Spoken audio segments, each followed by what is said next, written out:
सेवा ही समर्पण, इस कार्यक्रम के तहत हम लोग तरह तरह के कार्यक्रम कर रहे हैं। आज हम लोगों ने अपने पूर्व और समान अवसर का मतलब ये होता है कि जैसे अब कहते हैं कि लोगों के विकास के लिए जो दिनों में आपके समक्ष ये चुनौतियां होंगी कि आप इनके बताए मार्ग पर चलते हुए हमको झारखंड की लड़ाई लड़नी है, झारखंड ही नहीं।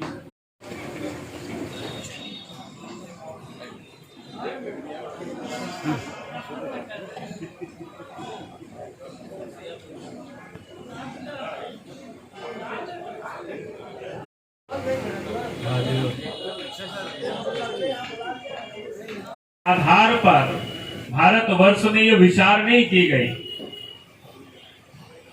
या भाषा के आधार पर ये नहीं विचार की गई, यानी मनुष्य मात्र की। इसलिए कहा कि धर्म की जय हो। जब धर्म की जय की जब बोलते हैं तो हिंदू और मुसलमान और ईसाई से नहीं होता है, यानी अच्छे कर्मों से होता है।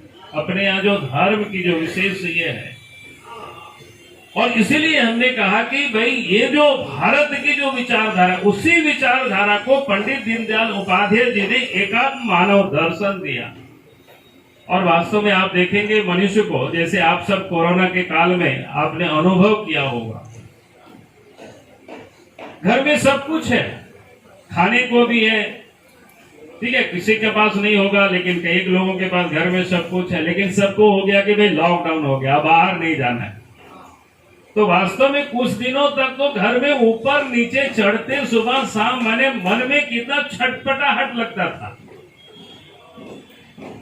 और आज भी अगर किसी व्यक्ति को कहते हैं कि अगर आप शाहबादी जी को भी इस घर में बंद कर दीजिए और अच्छे से अच्छे खाना दीजिए, तो आप फिर पूछिए टेलीफोन से भी कैसा लग रहा है, तो बोलेगा ठीक नहीं लग रहा है, जल्दी हमको यहाँ से निकालो।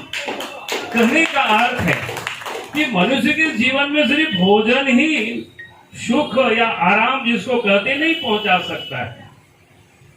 उसके लिए जो मनुष्य की जो सोच है, मन है, तो कहने का अर्थ मेरा इतना ही है कि मैं उधर नहीं जाना चाहता हूं। मैं आपसे ये कह रहा था कि ये जो भारतीय चिंतन है, भारतीय विचार है, हम उसी विचारधारा को लेकर के भारतीय जनता पार्टी भी जनसंघ काल से अभी तक चल रही है। और आज मैं कह सकता हूं, देश में जब नरेंद्र मोदी जी देश के प्रधानमंत्री 2014 में बने, या उससे पहले भी 1998 में देश के प्रधानमंत्री अटल बिहारी वाजपेयी जी बने, तो पहली दफा जब देश की सरकार बनी, जब पंडित दीनदयाल उपाध्याय जी ने कहा था कि भाई अंत्योदय, समाज के अंतिम व्यक्ति का उदय हो, हम उनके जब तक उनकी चिंता या उनकी तकलीफों को हम दूर नहीं कर लेंगे, तब तक विकास की ये जो सपना पूरी नहीं हो सकती।